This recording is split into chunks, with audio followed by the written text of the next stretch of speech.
Someone spending up to $1,000 a month on groceries, not eating out, not DoorDash, groceries, and they're burning through 3,000 to 4,000 calories a day just to keep up with a physically demanding job. So how do you feed yourself enough to function without wrecking your budget? This one's more nuanced than you'd think. Hey Profiteer, Eric here. Welcome back to Reddit Money Stories.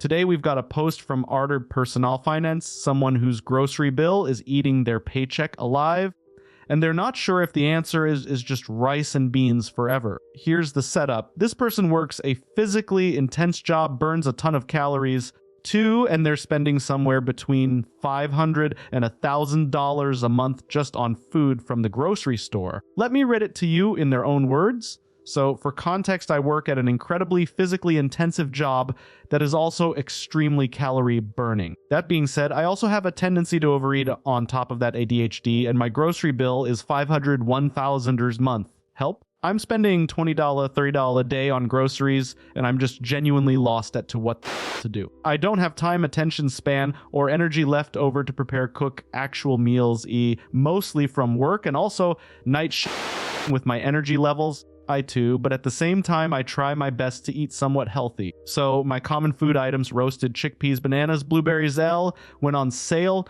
raspberries went on sale, bagels, sparkling water, caffeinated sparkling water for night shift work, whole grain goldfish, peanuts, apples, and honey bunches of oats cereal. So do I just buy potatoes, oats, beans, and rice on wholesale and just live off exclusively those? Because I probably go through 3,000 and 4,000 calories a day from both my work and also chronic overeating.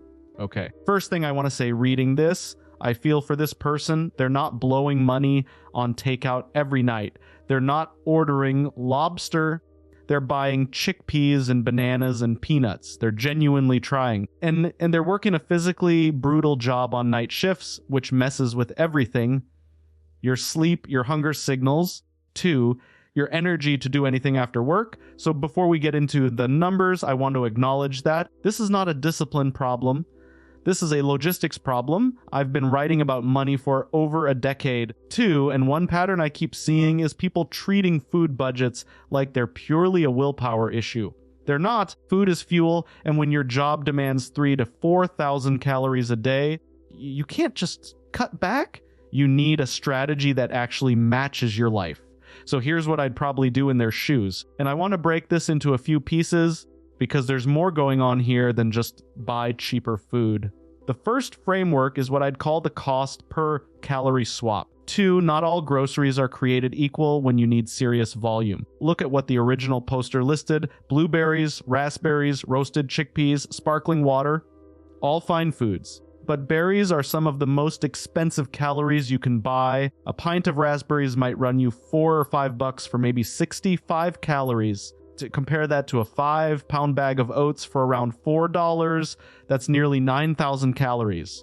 The math isn't even close, too. And here's why this matters beyond just oats are cheap. When you need 3,000 to 4,000 calories a day, your per calorie cost is the number that drives your monthly bill. 2, if your average cost is 15 cents per 100 calories, you're looking at maybe $500 a month at 4,000 calories a day. Try to get that down to 8 cents per 100 calories, and you're closer to 300. That's potentially $200 a month back in your pocket, $2,400 a year. That's real money. So the concrete move here, 2, keep the foods you love, but anchor your calorie base in the heavy hitters. Oats, rice, peanut butter, eggs, bananas, beans, potatoes. The original poster actually listed most of these. They just need to shift the ratio. Berries become a topping, not a staple. 2, the bulk of your calories comes from the dense, cheap stuff. The second framework is what I call the 0 cook meal prep method. And this is where I think the real unlock is for this person. They said they don't have time, energy, or attention span to cook. Totally fair. Night shifts are brutal. But here's where it gets complicated. The assumption that not cooking means buying more expensive ready-to-eat items is what's inflating the bill. There's a middle ground between cooking elaborate meals and grabbing whatever's convenient. Overnight oats, you literally dump oats, milk, and peanut butter in a jar before bed. That's it. No cooking, no stove. You wake up, It's ready, and it's maybe 50 cents for 500 calories. Peanut butter sandwiches on whole grain bread. Rice from a $10 rice cooker that does all the work while you sleep. Bananas you just peel and eat. Hard-boiled eggs you make a dozen at once. 12 minutes. Then you're done for the week. 2. The point is you don't have to choose between cooking real meals and spending $1,000 a month. 2. You build a system of foods that require almost no effort but cost a fraction of the grab and go options. Third framework, and this one's straightforward, is the wholesale buying strategy. The original poster actually suggested this themselves. And yes, buying oats, rice, beans, and peanut butter in bulk from a warehouse club or even just the big bags at a regular grocery store cuts your unit cost significantly. To a 25-pound bag of rice at a warehouse store might run you $15. That's roughly 40,000 calories. You literally cannot beat that math, but I want to add a wrinkle most people miss. Buying in bulk only saves money if you actually eat what you buy. Food waste is the silent budget killer. The USDA estimates the average American household wastes about 30 to 40% of the food they purchase. 2, for someone spending up to $1,000 a month, that could be $300 to $400 in the trash. So bulk buying works, but pair it with foods that have long shelf lives, dry goods, frozen fruits instead of fresh berries, canned beans. That way nothing goes bad before you get to it. 2, now I do want to mention one more thing, and I want to be sensitive about it. The original poster mentioned ADHD and chronic overeating. That's a medical conversation, not a budgeting conversation, and I'd never tell someone what to do about their health, but I will say this: if the overeating component is driving a meaningful portion of that calorie count, talking to a doctor about it isn't just a health move, it's a financial move. 2, bringing intake from 4,000 calories down to 3,000, if that's medically appropriate, would cut the grocery bill by roughly 25% on its own. That's potentially $150 to $250 a month saved without changing a single item on the shopping list. Try to. I'd always suggest talking to a qualified professional, whether that's a financial advisor for the money side or a doctor for the health side, about your specific situation. One more quick tactical thing to the sparkling water and caffeinated sparkling water. I get it, night shifts need caffeine, and sparkling water feels like a treat, but those can add up fast. Try to a case of caffeinated sparkling water might run $3 to $5 for 8 cans. If you're going through a can or 2 a night, that's maybe $40 to $60 a month just on fizzy water. A basic soda stream pays for itself in about 2 months if you're a heavy sparkling water person. And for caffeine pills or bulk coffee are a fraction of the cost. Not glamorous, but effective. So let me put this together into a realistic monthly number. If this person anchors their diet in bulk oats, rice, beans, peanut butter, eggs, bananas, 2, and frozen fruits, with some of their favorite items like bagels and goldfish crackers as extras, I'd estimate they could land somewhere between $300 and $450 a month, even at 3,000 to 4,000 calories a day. That's potentially cutting their current spend in half. Over a year, that's $3,000 to $6,000. Real, meaningful money. 2, and here's something I want you to do if you're in a similar spot. This week, look at your last grocery receipt or pull up your bank statement and find your 3 most expensive per calorie items. Not the most expensive items total, but the ones where you're paying the most for the fewest calories. Swap just those 3 for cheaper alternatives and see what happens to next month's bill. It always starts with the first dollar. The specific question here was about a $500 to $1,000 monthly grocery bill on a physically demanding job. Try to. But the principle, cost per calorie, and building systems that match your actual life instead of some ideal version of it, applies whether you're spending $300 or $3,000 a month on food. The best budget isn't the most restrictive one. It's the one you can actually stick with. Personal finance should be fun, or at least it shouldn't make you miserable. 2, if you found this helpful, share it with someone dealing with the same thing. Until next time, stay profitable,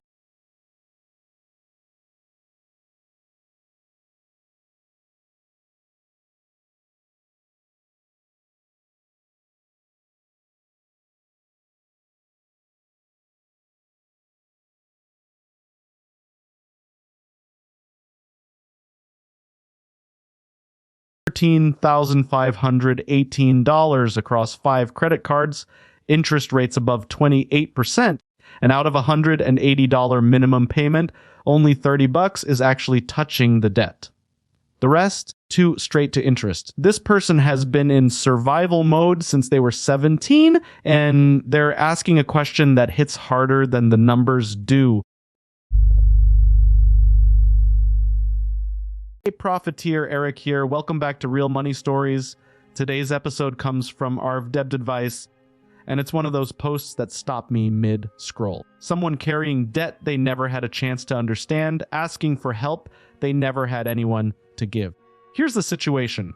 A 30-year-old working 2 jobs, 5 credit cards, over $13,000 in debt, interest rates north of 28% too, and no family to turn to for guidance. Let me read it to you in their own words.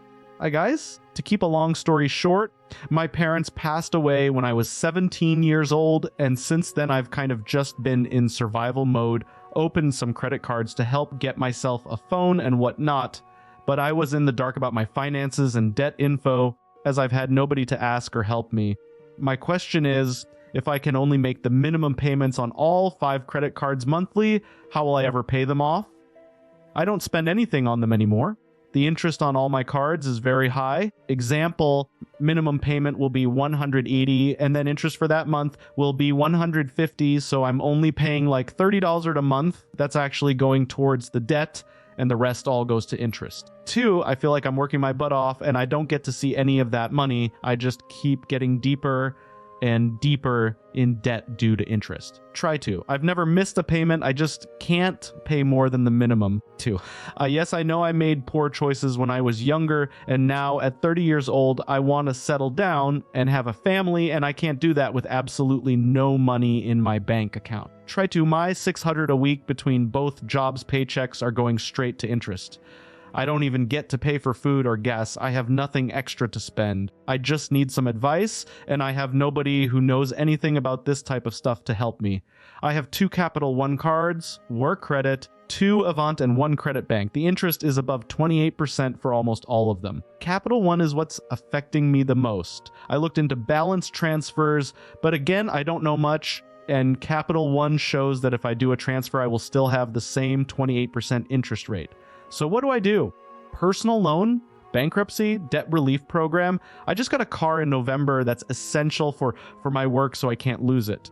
Try to. There is just so many different things I'm reading online, and I want to make sure I go the best route. Okay, first thing I want to say, reading this person did not make poor choices. 2, they lost both parents at 17 and had to figure out how to survive with 0 financial education and 0 safety net. 2, opening a credit card to get a phone so you can function in the world. That's not a poor choice. That's a kid doing what they had to do. Try to. And the fact that they've never missed a single payment while working 2 jobs tells me everything I need to know about their character. 2, I've been writing about money for over a decade and covered hundreds of questions like this one. The pattern I keep seeing, people blaming themselves for a system designed to keep them paying interest forever. 2, 28% APR on a credit card isn't an accident, it's a business model. And when you're only knocking $30 a month off the principal, that math is working exactly the way the card issuer wants it to. 2. So let's talk about what I'd probably do in their shoes, and I want to break this into a few clear steps because the OP said they're reading a lot of conflicting stuff online, and I get that. Too many options can feel the same as no options. Step 1. I'd call it the interest rate reality check. Let's do the math on where things stand because the numbers actually matter here. $13,518 at roughly 28% APR. That means this debt is generating about $315 a month in interest alone. If the OP is paying minimum payments that barely cover interest, this debt isn't shrinking, it's growing. 2. At minimum payments only, a balance like this could take over 20 years to pay off and cost more in interest than the original debt. That's not an exaggeration. That's just how compound interest works against you at 28%. Step 2, the debt avalanche method. This is the mathematically optimal way to pay down multiple debts. Here's how it works. You line up all 5 cards by interest rate highest to lowest. You pay the minimum on every card except the one with the highest rate. Every extra dollar goes to that top card.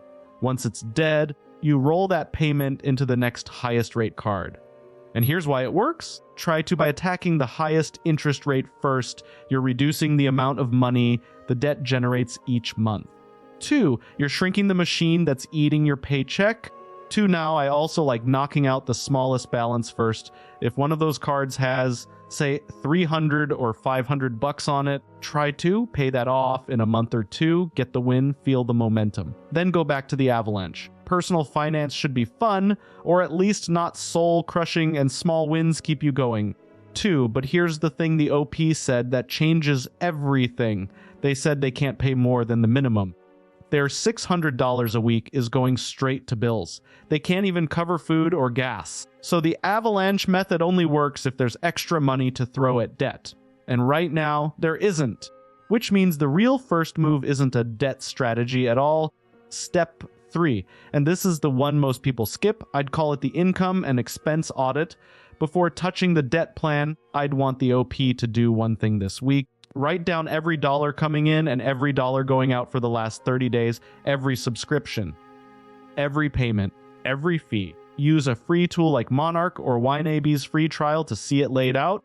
Here's why. $600 a week is about $2,600 a month. 2, $13,000 in debt with minimum payments probably totaling somewhere around $400 to $500 a month, depending on the cards. That should leave room for food and gas. If it doesn't, something else is eating the budget. Car payment, insurance, a subscription, stack overdraft fees. Try to. I don't know what it is, but something in the expenses needs to come into focus. 2, cut recurring costs first. That's the lowest effort, highest impact move. Cancel what you don't use. Call your insurance company and ask for a lower rate. Switch phone plans, too. These sound small, but I've seen people find $200, $300 a month hiding in autopay charges they forgot about. 2, that's $200 that could go straight to the highest interest card. 2. Now, the OP asked about some specific options, and I want to address each one honestly. Balance transfers. The OP looked into this and saw that Capital One was still showing 28%. That's because a balance transfer to the same issuer usually doesn't get a promotional rate. That's not how it works. A balance transfer only helps if you open a new card from a different issuer that offers a 0% intro APR for 12 to 21 months. With the OP's credit history of never missing a payment, they might qualify for one. But heads up, there's usually a 3 to 5% transfer fee too, and you have to pay off the transferred balance before the promo period ends or you're right back where you started. So it can work, but only with a clear payoff timeline.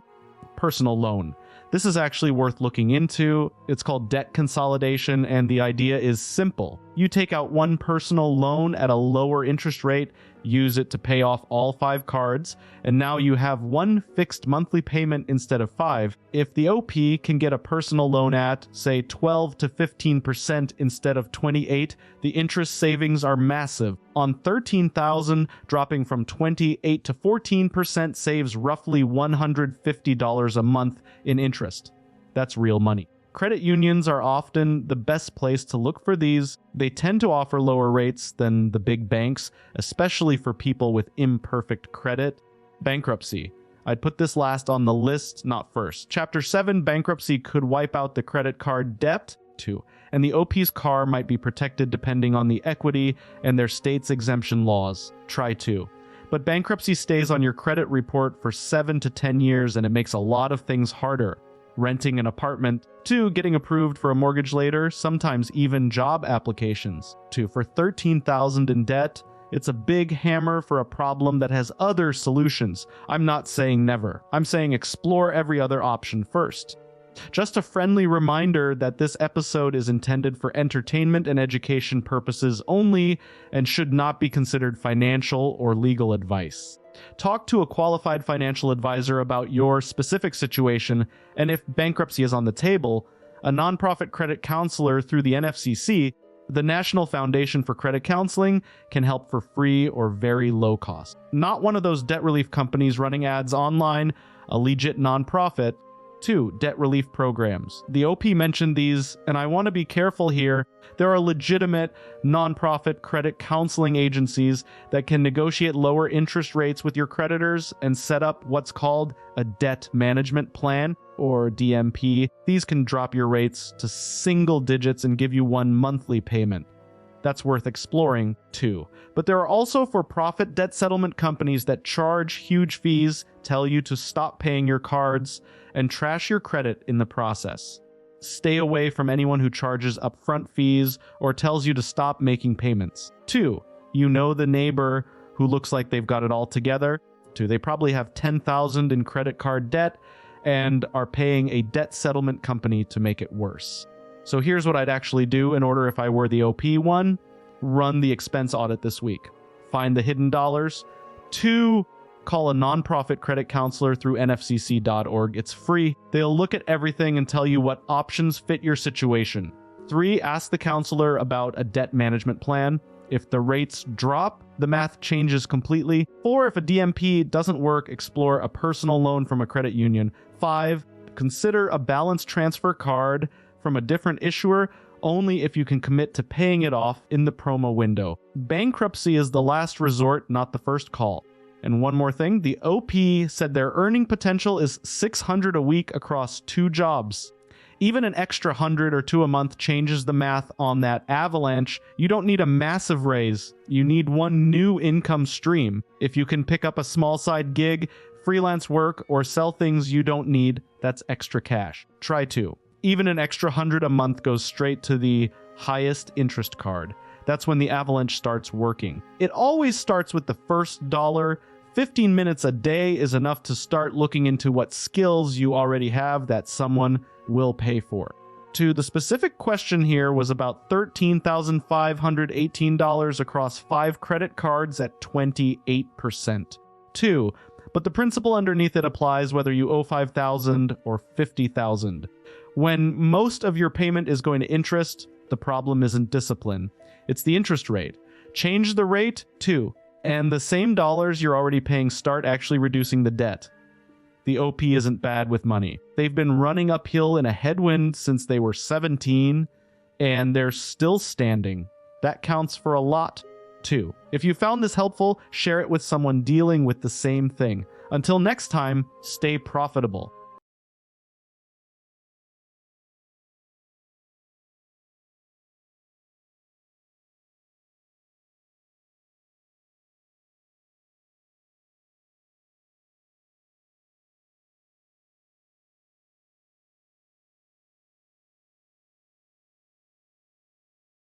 $2,000 a year.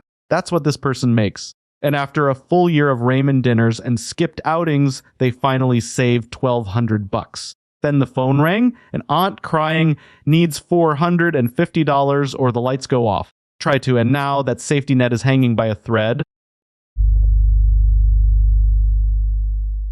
Hey Profiteer, Eric here. Welcome back to Real Money Stories. Today's episode comes from Arj Poverty Finance, and it hits different. Try 2. This one's about money, family loyalty, and the guilt that shows up the moment you start getting ahead.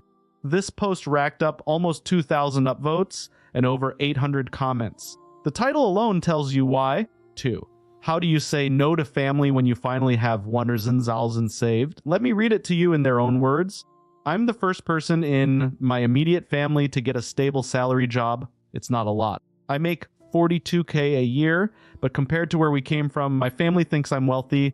For the last year, I have skipped outings, eaten instant ramen, and strictly budgeted every single dollar to finally build a $4,200 emergency fund. Try 2. It's the first time in my life my bank account isn't in the negative before payday. Yesterday, my aunt called me crying because her electricity is about to get cut off and she needs exactly $450. I love her, and she helped look after me when I was a kid, too. But I know if I give her this money, I will never see it again, and my hard-earned safety net is cut in half. The guilt is eating me alive. How do you all establish financial boundaries with struggling family members without ruining the relationship or feeling like a traitor to your people? Okay?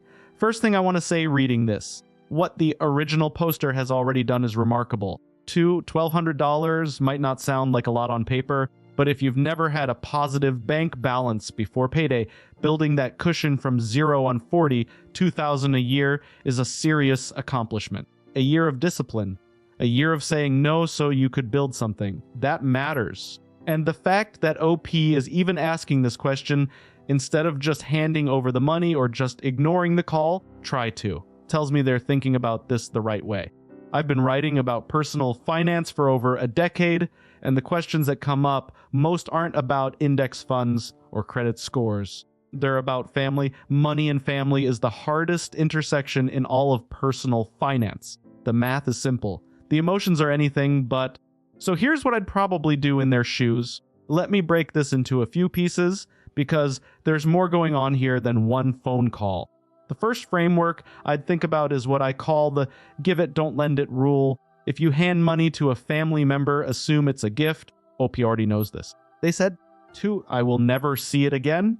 So the real question isn't, should I lend my aunt $450? The question is, can I afford to give away $450 right now?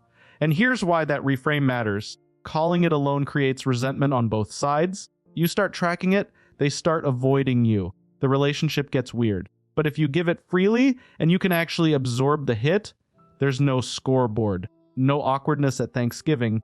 The problem is, OP can't absorb the hit. Not right now. $450 out of $1,200 leaves $750. That's not an emergency fund anymore. That's a couple of unexpected car repairs from being right back at 0. The second framework is the emergency fund threshold. There's a reason personal finance folks talk about the 3 to 6 month emergency fund rule. Making $42,000 a year, OP takes home roughly $33,000 or $35,000 after taxes, depending on the state. That's about $2,800 a month. To a real emergency fund for OP would be somewhere between $8,000 and $17,000. $1,200 is a start, a great start, but it's not a cushion you can cut in half and still feel safe. So here's what I'd actually consider. Could OP help with a smaller amount? Say 100, maybe 150, enough to show love, not enough to gut the fund. 2, and then help the aunt call the utility company directly. Most electric companies have hardship programs, payment plans, and extensions. A lot of people don't know those programs exist. OP could be the person who helps her find one. That's real help, possibly more useful than the cash itself. But here's where it gets complicated. This probably isn't the last call. OP said they're the first person in their immediate family with a stable salary job. That means OP is now the family ATM? Not because the family is bad, not because anyone is trying to take advantage, but because when you're the one who made it, even modestly, the requests just come. The aunt this month, a cousin next month. Mom's car breaks down in 3 months. It doesn't stop. And if OP doesn't build a system now, every dollar they save will get redistributed before it can compound. That brings me to the third framework, and it's the most important one. I call it the oxygen mask budget. On an airplane, they tell you to put your own mask on first, not because you don't care about the person next to you, because you can't help anyone if you pass out. Same principle applies. OP should build a specific line item into their monthly budget for family help, maybe $50 a month, maybe $75. Whatever they can genuinely afford without slowing down their own emergency fund progress. When that line item is spent for the month, it's spent. I already gave what I could this month is a complete sentence. 2, and it's the truth. It's not selfish, it's math. Here's why this works. It gives OP permission to say yes sometimes and no other times without guilt because they already planned for it. 2, it protects the bigger savings goal. And it actually lets OP help more people over a longer timeline because they're not blowing up their own financial stability in one phone call. The fourth piece is the conversation itself. How do you actually say the words? Because knowing the right financial move and actually saying, I can't give you $450 to a crying aunt are very different things. I'd keep it simple and warm. Something like, I love you and I want to help. 2, I can send you 100 right now, and I found the number for the utility company's hardship program. Let's call them together. You're not saying no. You're saying, here's what I can do. That's a boundary wrapped in love. Most people respond well. 2, just a friendly reminder that this episode is intended for entertainment and education purposes only and should not be considered financial or legal advice. 2, if you're dealing with family financial dynamics, especially complicated ones, 2, a fee. Only fiduciary financial advisor can help you think through your specific situation. The XY Planning Network is a good place to find one. Now, I also want to address something OP didn't ask but probably needs to hear. $42,000 a year with this level of discipline. OP has the raw material to build real wealth over time. Not fast, not flashy, but real too. Once that emergency fund hits 3 months of expenses, start putting even small amounts into a Roth IRA. Your earning potential is unlimited, and this is someone who clearly knows how to sacrifice for a goal. The same muscle that built $1,200 from nothing is the same muscle that builds a retirement account. It always starts with the first dollar. OP already proved that.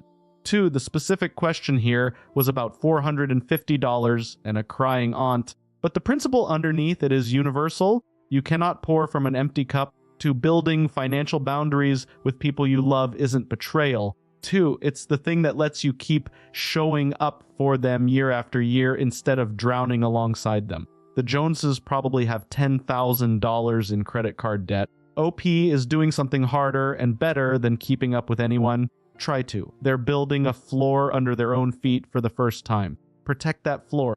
If you found this helpful, share it with someone dealing with the same thing. Until next time, stay profitable.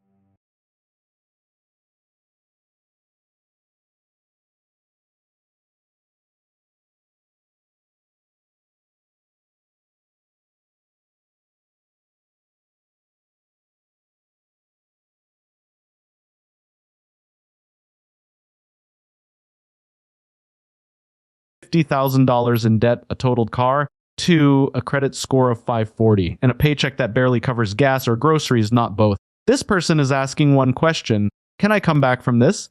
The answer might surprise you. Profiteer Eric here. Welcome back to Real Money Stories. Today's post comes from our Poverty Finance, and it's one of those situations where everything seems to hit at once. Let's get into it. This one comes from someone who's carrying debt across 5 or 6 different categories, dealing with a totaled car, and about to move in with family before a surgery. Let me read it to you in their own words. It feels like I'm never going to get out of this hole. Get back on my feet. 2, I should have finished college and actually done something with my life. Current situation: credit card number 1, 2,080.40, credit card number 2, 6 and 1. Card R24's also note on it, but totaled it. Payout was only going to be $22,000. Assume they are going to repo it because it was not licensed before it got wrecked, and I can't afford the $3,000 to license it now post-wreck. Student loans went $12,000. Trying to enroll again and put these in deferment. I get TA through the Army and GI Bill money, but can't afford to purchase transcripts right now. $1,000.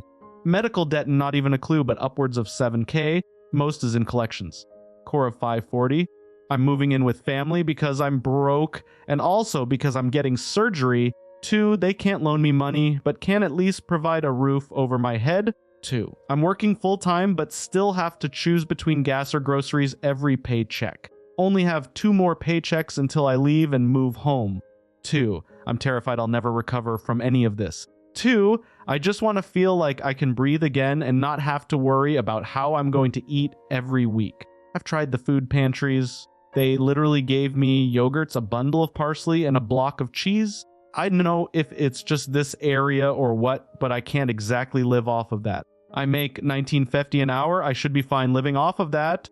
Okay, first thing I want to say reading this. This person is not lazy. They're working full-time. They're earning $19.50 an hour, which comes out to about $40,500 a year before taxes. 2, that's not nothing. And they served in the military. They have GI Bill benefits on the table right now. This is someone who's done a lot of things right and had a bunch of bad breaks stack up all at once. The car situation alone would knock most people sideways. 2, I've been writing about money for over a decade, and the pattern I keep seeing in posts like this is that the person thinks they're uniquely broken. They're not. Try to. What they're actually experiencing is a cash flow crisis layered on top of accumulated debt, and those are solvable problems. Different problems, but solvable. So here's what I'd probably do in their shoes. Let me break this into a few pieces. 2, the first framework is what I call the triage rule. When you're choosing between gas and groceries, you're in financial triage. 2, and in triage, you don't worry about the long game. You stabilize. That means food, shelter, transportation, and essential medical care come before every single debt payment. Every one. If a credit card company has to wait, they wait. 2, the OP is already doing the smartest possible thing by moving in with family. That's not failure. That's strategy. 2, eliminating rent from your monthly expenses is the single biggest lever most people can pull. For someone making $19.50 an hour, cutting housing costs could free up $801 and others maybe wasn't $200 a month depending on what they're paying now. That is life-changing money. The second thing I'd focus on is what I call the GI Bill unlock. 2, and this is the part of the post that actually got me excited because the OP buried the most powerful asset they have in the middle of a paragraph. They have GI Bill benefits and tuition assistance through the Army. The GI Bill doesn't just cover tuition. It pays a monthly housing allowance, a books and supplies stipend, and it covers tuition at public universities dollar for dollar. We're talking potentially for $500 or $2,000 a month in housing allowance alone, depending on the ZIP code of the school, too. And the OP mentioned they can't afford transcripts right now. Most transcript offices charge a $10, maybe $25. Some schools will waive the fee if you explain hardship. That tiny barrier is blocking a pipeline worth tens of thousands of dollars in benefits. I'd call the registrar's office Monday morning, explain the situation, and ask about a fee waiver or a payment plan. One phone call. And here's where the student loan piece gets clever. If the OP re-enrolls at least half-time, those $12,000 in student loans go into in-school deferment. No payments required while enrolled. That's not forgiveness, but it stops the bleeding and frees up whatever monthly payment they're making right now. Now, the obvious move with the debt is as attacking it all at once, but that's the wrong answer, and here's why. The OP has roughly 50 zilorzen in total debt across 6 categories, and not all of that debt is created equal. This is where the debt priority matrix matters. Some of this debt is actively dangerous. Some of it is just sitting around being annoying. The car situation is the most urgent. They owe $24,000 and the insurance payout is $22,000, and there's a potential repo because the car wasn't licensed. That $2,000 gap between what's owed and what insurance pays is called a deficiency balance. If the car gets repossessed and sold at auction, that gap could balloon because auction prices are typically way below market value, too. So the OP needs to work with the insurance company and the lender right now before the repo happens. Call the lender, explain the situation, ask if the $22,000 payout can be applied directly and whether they'll negotiate on the remaining balance. Lenders would rather settle for a small loss than eat the cost of a repo. 2, that's leverage the OP has right now, and it disappears the moment the car gets towed. The medical debt upwards of $7,000 in collections is actually the least urgent thing on this list. And I know that sounds backwards, too. But here's the mechanism. Medical debt in collections has already hit the credit report. The damage is done, and medical debt is the most negotiable category of debt in America. Hospitals and collection agencies routinely settle for 20 or 40 cents on the dollar. A $7,000 medical balance might settle for $2,000 or less, but that negotiation happens later when the OP has cash and stability. Not now. 40 in 2006 and 1, that's 5,040 or 41 combined. At typical credit card interest rates of 24 or 29%, these are expensive, but they're manageable amounts. Once housing is eliminated and GI Bill money starts flowing, these can be attacked using the debt avalanche method. Pay minimums on everything, throw all extra cash at whichever card has the higher interest rate, then roll that payment into the next one. I'd knock out that $12,000 personal loan early if the interest rate is lower than the cards, just for the psychological win of eliminating an entire account. Then go right back and hit the avalanche. Just a friendly reminder that this episode is intended for entertainment and education purposes only and should not be considered financial or legal advice. Talk with a qualified financial advisor about your specific situation, especially with military benefits involved. The VA and organizations like the XY Planning Network can connect you with fee-only fiduciary advisors who won't try selling you products. 2. Now let me talk about the income side, because the OP said something that stuck with me. I make $19.50 an hour, I should be fine living off of that. And they're right, but $50 an hour should be livable. The problem isn't the hourly rate. 2, the problem is that debt payments are eating the paycheck before it hits the checking account. Once the OP moves home and eliminates rent, the 1950 starts behaving like a 1950 again. And here's the thing about earning. Your earning potential is unlimited. 2, the OP has military experience, which is valuable in dozens of industries. If they re-enroll in school with GI Bill and tuition assistance covering the cost, 2, they're investing in a credential that raises that hourly rate permanently. Going from $19.50 up to $28 or $30 an hour changes the entire math on the food situation. I hear the frustration about the food pantry. Yogurt, parsley, and a block of cheese is not a meal plan. But food pantries vary wildly by location and by day. I'd check 211. Org, which is the National Social Services Directory, or call 211 on the phone. They can point you toward additional pantries, community meals, SNAP benefits if you qualify, and sometimes even utility assistance programs. As a veteran, organizations like the Armed Services YMCA and local VA centers can connect you with emergency food resources. 15 minutes of phone calls could change what the next month looks like. Okay, so let me map this out in order. Step 1 right now. Call the auto lender and the insurance company, get the payout applied, negotiate the deficiency balance before a repo happens. Step 2, call the registrar about transcript fees, explore a waiver. Step 3, move home, stabilize, breathe. Step 4, re-enroll and activate GI Bill benefits. Step 5, with rent gone and GI Bill flowing, start the debt avalanche on those credit cards and the personal loan.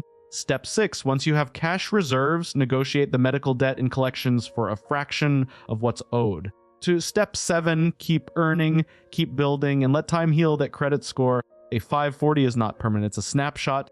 It always starts with the first dollar. And for this person, the first dollar is the one they stop spending on rent when they move home. The specific question was, is there any way to come back from this? $50,000 in debt, a totaled car, a 540 credit score, choosing between gas and groceries. And the answer is yes, not because $50,000 is small, it's not, but because the tools already exist, military benefits worth tens of thousands, a family willing to share a roof, a full-time job, and the fact that this person sat down, listed every debt, and asked for help, that's not someone who's given up. Try 2, that's someone who's about to turn a corner.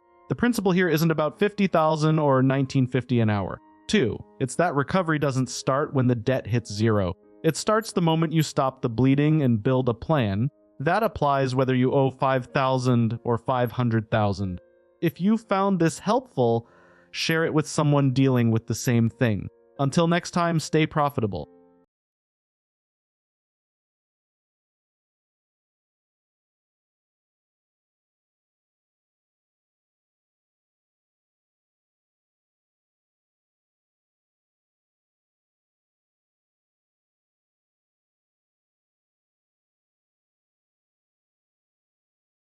A couple pulls in over $100,000 a year combined. No major debt. Try 2, a government pension, and somehow their emergency fund keeps shrinking. The joint account has been overdrawn, and one partner is asking, why am I still always broke? This one hits close to home for a lot of couples.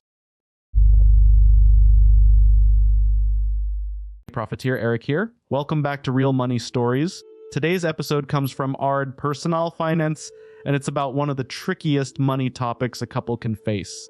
Not investing, not debt, combining finances with the person you love. This one comes from ARD Personal Finance. The original poster is about to turn 40, recently got married, and is wrestling with how my money and your money become, or money. Here's the situation. They've got a combined household income north of $100,000, a government pension, solid retirement savings, and almost no debt. 2, but the emergency fund is bleeding out, the joint account has been overdrawn, and despite all that income, the OP feels broke. Let me read it to you in their own words.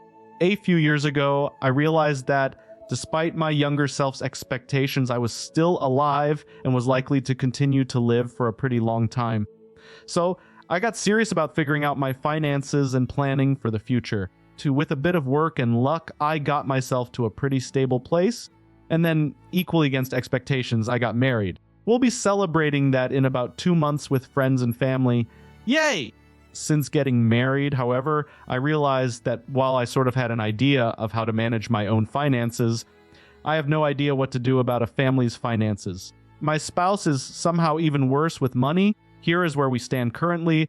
To me, soon to be 40 years old, making around 65K, small pay bump coming soon, stable government job with benefits, including a vested pension. Small amount of student loan debt that is about to be discharged, no other debt. Excellent credit. Her just turned 36, recently making 50-60K in the service industry with no benefits. Has been unemployed, underemployed, often in the past few years. All debts we are aware of are now settled. Bad credit.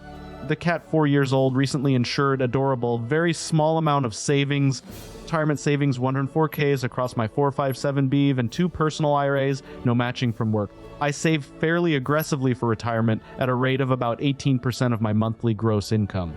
Upcoming wedding, we have more than enough saved as of this month. As a small ceremony, no honeymoon, just need to finalize and pay bills. Try to emergency fund, not quite at 2 months worth of joint expenses and constantly shrinking. Health and car savings tapped out, hence why I keep having to dip into the E-fund. Down payment fund, lol, are you kidding? It was put in the E-fund a year ago. Awkward family stuff, her parents are wealthy, mine are normal. 2, we are the sole heirs of whatever they leave behind. We are legally married but have mostly separate finances. Honestly, have no idea how to even start combining them more. 2, we deposit our portion of most shared bills and money for groceries, supplies, the cat and fun into a joint account. I deposit at the start of the month. She deposits weekly as she gets paid. 2, a few bills come out of my account because the joint account is unstable and has been overdrawn at least once. We maintain separate budgets for ourselves and our accounts. These accounts are not directly accessible by the other person. Her take-home pay is currently higher than mine, so she always has more of fun money. She hasn't asked for money for a few months, but she hasn't paid back the E-fund yet either. When she was unemployed, this separate finances stuff was no big deal. Now, I'm wondering why I'm still always broke, despite the household having a lot more money now. We're having our monthly budget meeting tomorrow. How can I start to get a handle on this? Any advice?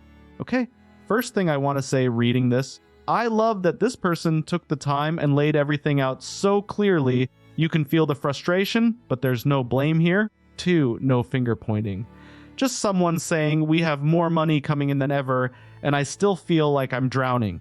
What am I doing wrong? That's a brave question, especially when the answer involves another person you care about. I've been writing about personal finance for over a decade, and after covering hundreds of couples in similar spots, the pattern is almost always the same. Try to. It's not a math problem, it's a systems problem. Try to. The money exists, it's just flowing through a structure that wasn't designed for a partnership. So here's what I'd probably do in their shoes. I'll break this into a few frameworks that can work for any couple, not just this one. The first one I'd call the one roof, one budget principle. Right now, they're running a roommate system. 2, each person contributes a portion of shared bills, keeps the rest, and manages their own money independently. That works great for actual roommates. For a married couple, it creates exactly the dynamic the OP is describing. Resentment, imbalance, and an emergency fund that nobody feels responsible for refilling. Here's why it breaks down. When you split by flat amounts or rough percentages, you ignore the reality that one person's income fluctuates wildly. The spouse has been in and out of work. Service industry income can swing month by month, so some months the joint account gets fully funded. Other months it doesn't, and that instability is why it's been overdrawn. The fix is pretty straightforward. Treat all household income as household income. Both paychecks flow into one joint checking account. 2, all bills, groceries, the cat's insurance, savings, everything gets paid from that one account first. Then, after all obligations are covered, each person gets an equal amount of personal spending money deposited into their own individual accounts. That personal money is theirs, no questions asked, no judgment. To want to blow it all on vintage vinyl or fancy coffee, go for it. That's your money. This is sometimes called the yours, mine, and ours method, but the key difference from what the OP is doing now is the order of operations. Right now, money flows into individual accounts first, then the joint account gets the leftovers. Flip that. Joint account is the primary, personal accounts get the leftovers. The second framework is what I call fund the foundations first. The OP listed their financial situation almost like a triage report, and honestly, it reads like one. Emergency fund shrinking, health and car savings tapped out, down payment fund absorbed, retirement savings strong, but only from one person. Try to. Here's the priority stack I'd set up before that budget meeting tomorrow. Step 1, stop the bleeding on the emergency fund. The standard rule is 3 months of joint expenses as a minimum, 6 months as the real goal. They're not even at a pair of months yet. So before anything else, I'd figure out the household's actual monthly expenses. Rent, utilities, insurance, groceries, the cat subscriptions, all of it. Multiply that by 3. That's the target. 2, every dollar that isn't covering a bill or going into personal spending should flow here until it hits that number. Step 2, rebuild the health and car savings. These aren't luxuries. An unexpected car repair or medical bill without a buffer is exactly what sends people into credit card debt. Even 100s a month into a separate savings account earns its keep. To step 3, and this is where I'd start the conversation gently, the spouse needs benefits. She's 36, working in the service industry with no health insurance, no retirement plan, nothing. If she can get on the OP's government health plan, that alone could save them thousands a year. If she can't, they should look at marketplace coverage through the ACA. Personal finance should be fun, but an uninsured spouse is a financial emergency hiding in plain sight. But here's where it gets complicated. OP is saving 18% of gross income for retirement. Aggressive. That's admirable. And right now, it might be too much. I know that sounds wrong. I'm the guy who says it always starts with the first dollar, and I believe that. But here's the thing, they're draining the emergency fund while maxing out retirement contributions. That's like putting premium gas in your car while the engine is leaking oil. The long-term investment doesn't help if a short-term crisis forces you into high-interest debt. I'd temporarily dial that 18% back, maybe down to 10 or 12%. Still saving, still building, too, but freeing up a few $100s a month and stabilizing the foundation. To once the emergency fund is at 3 months and the health and car accounts are refunded, crank it back up. The retirement accounts aren't going anywhere. The compound interest you miss over 6 months of reduced contributions is almost nothing compared to the cost of one medical bill on a credit card at 24% interest. 2. Just a friendly reminder that this episode is intended for entertainment and education purposes only and should not be considered financial or legal advice. Talk with a qualified financial advisor, ideally a fee-only fiduciary through something like XY Planning Network, about your specific situation. The third framework is what I'd call the equal partners proportional contributions model. 2, the OP mentions that the spouse's take-home pay is currently higher, so she has more fun money. That bothers the OP, and it should, because the current system creates an illusion. It looks like the spouse has more disposable income, but the OP is carrying the entire retirement savings burden, the emergency fund, and the stability of the household. If they combine finances the way I described, the proportional approach handles this naturally. All income is pooled, all bills are paid, equal personal spending. Nobody has more fun money because the system doesn't care who earned what. You're a team. The goalkeeper and the striker both win the game. Now, I want to address the line in the post about her parents being wealthy and them being sole heirs. Forget it. I don't mean that harshly, but for budgeting purposes, an inheritance that hasn't happened yet is worth exactly $0. Plan as if it will never come. If it does someday, wonderful, too. But it should change absolutely nothing about how they manage money today. The fourth piece is the credit situation. The OP has excellent credit. The spouse has bad credit. As a married couple, this matters more than people think, especially if they ever want a home. Here's what I do. Get the spouse a secured credit card. Small limit, maybe $500. Use it for one recurring bill like a streaming subscription. Set it on autopay for the full balance every month. Never carry a balance. That's the rule. Credit cards are tools, and the only rule is paying the full balance every single month, no exceptions. Within 12 months of on-time payments, that credit score will start climbing. After about a year and a half, they could qualify for a regular card or a joint mortgage. And about that down payment fund that got absorbed into the emergency fund, that was the right call at the time. You can't save for a house while your foundation is crumbling, too, But once the emergency fund is stable, start a separate savings account for the down payment, even $200 a month.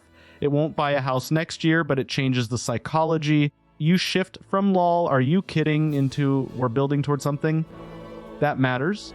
So for tomorrow's budget meeting, here's what I'd bring. First, a list of every single household expense combined: rent, utilities, insurance, groceries, subscriptions, the cat, everything.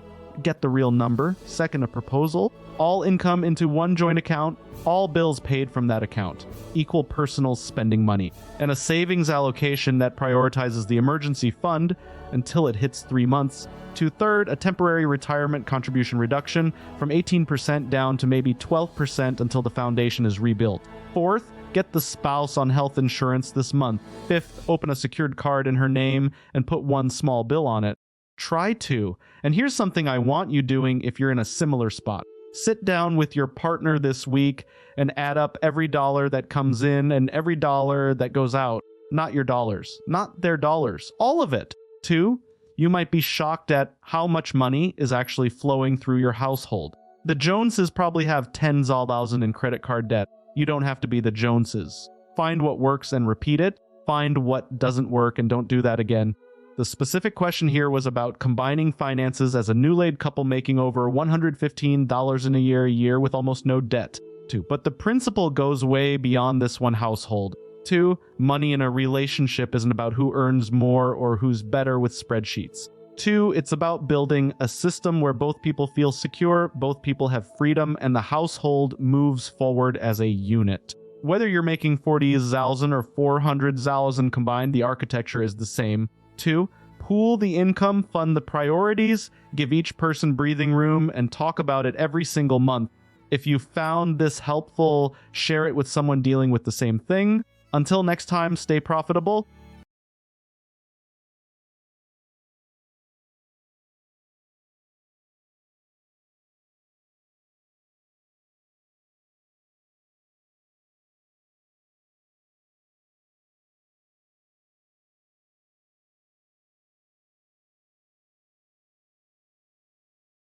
$34 years old, a decade earning $35,000 a year.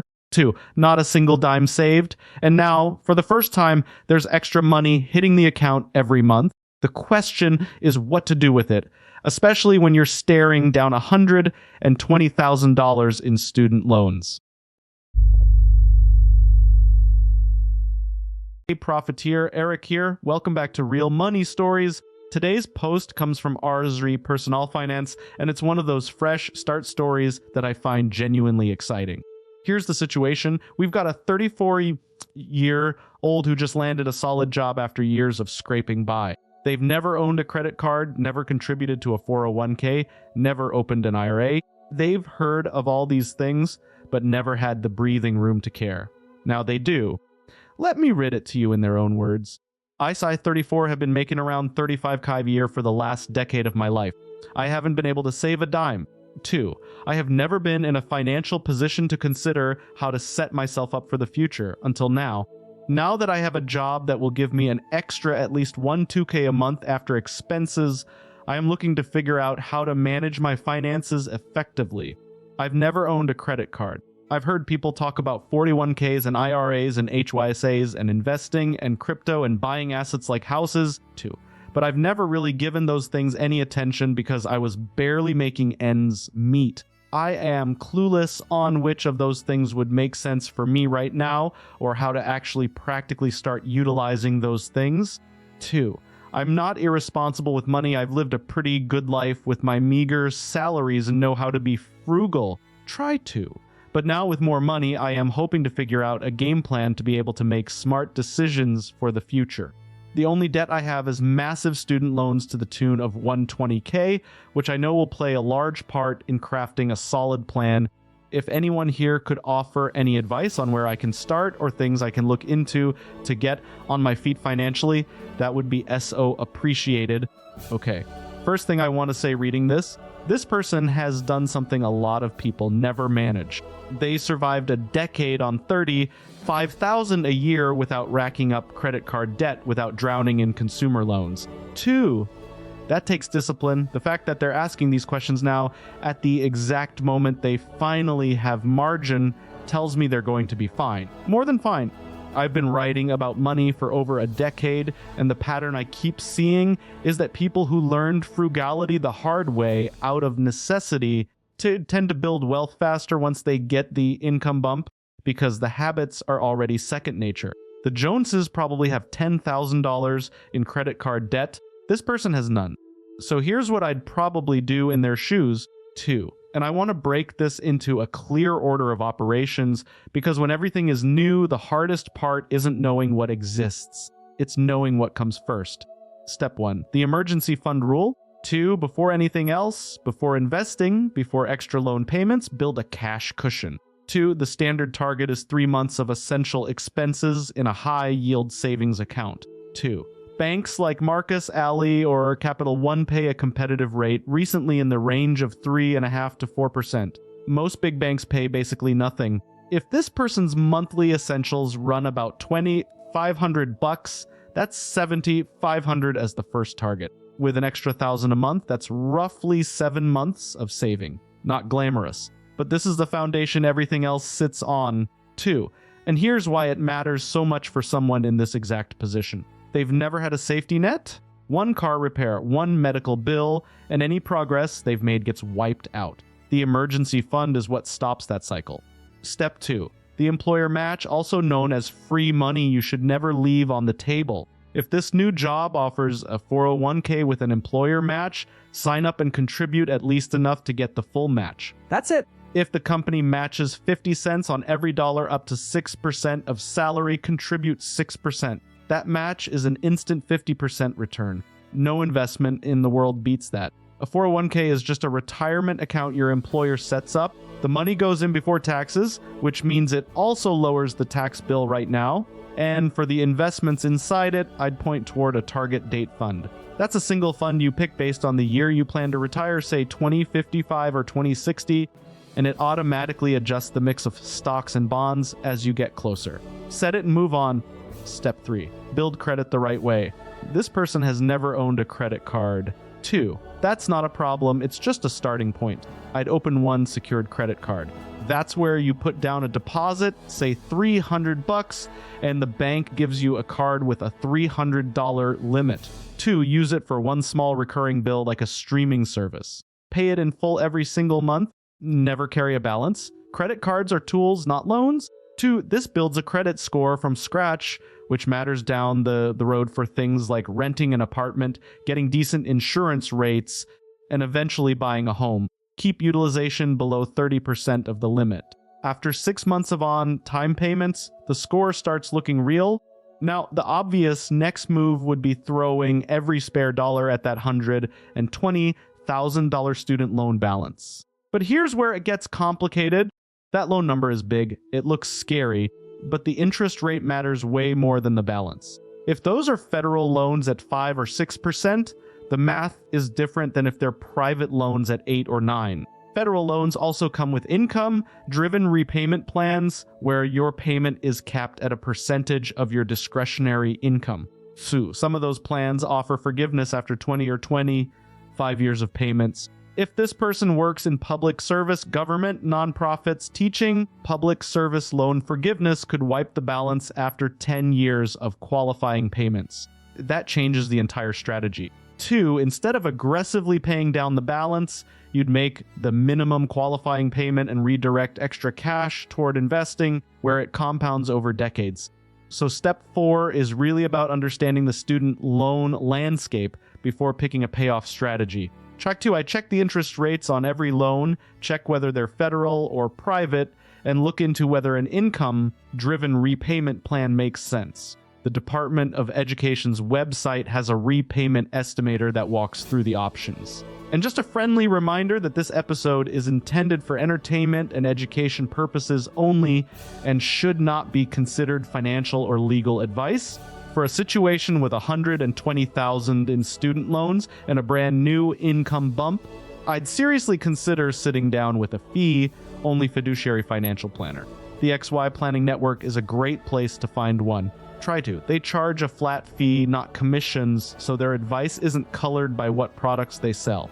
Step 5, once the emergency fund is set, the match is captured, and the loan strategy is mapped out, open a Roth IRA.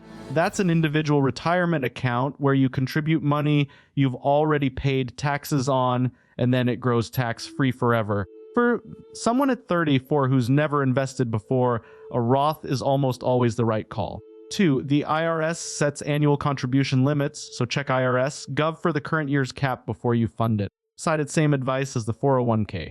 Target date fund or a broad S&P 500 index fund. Don't try picking stocks. Don't time the market. So the boring approach is the one that actually works over 20 plus years. And I want to address the crypto question because the original poster mentioned it. Crypto is speculation, not investing. I wouldn't put money into crypto before having an emergency fund, retirement contributions, and a clear debt strategy. If someone wants 5% of their portfolio in crypto after all the fundamentals are covered, that's their call, too, but it's not part of a financial foundation. The last thing I want to say is about mindset. This person wrote that they know how to be frugal. That skill is worth more than they realize, but I don't think you should make your life so difficult just for savings. Budget some fun money. Seriously, even $50 a month? That's guilt-free spending. Personal finance should be fun. The goal isn't replacing barely surviving on $35,000 with barely surviving on more. The goal is building a life where money works for you. It always starts with the first dollar. 2. Here's something I want you to do this week if you're in a similar spot. Open a high-yield savings account and set up an automatic transfer, even if it's $50 per paycheck. Automate it so you never have to think about it. Pay yourself first, spend what's left. That single habit changes everything. The specific question here was about a 34-year-old going from $35,000 a year and finally having breathing room. Try to with $120,000 in student debt and zero investing experience. But the principle is universal. When your income changes, the order matters more than the amount. Emergency fund, then free money from your employer, then understand your debt, then invest for the long run. Whether the extra cash is $1,000 a month or $5,000, that sequence holds. Try to. If you found this helpful, share it with someone dealing with the same thing. Until next time, stay profitable.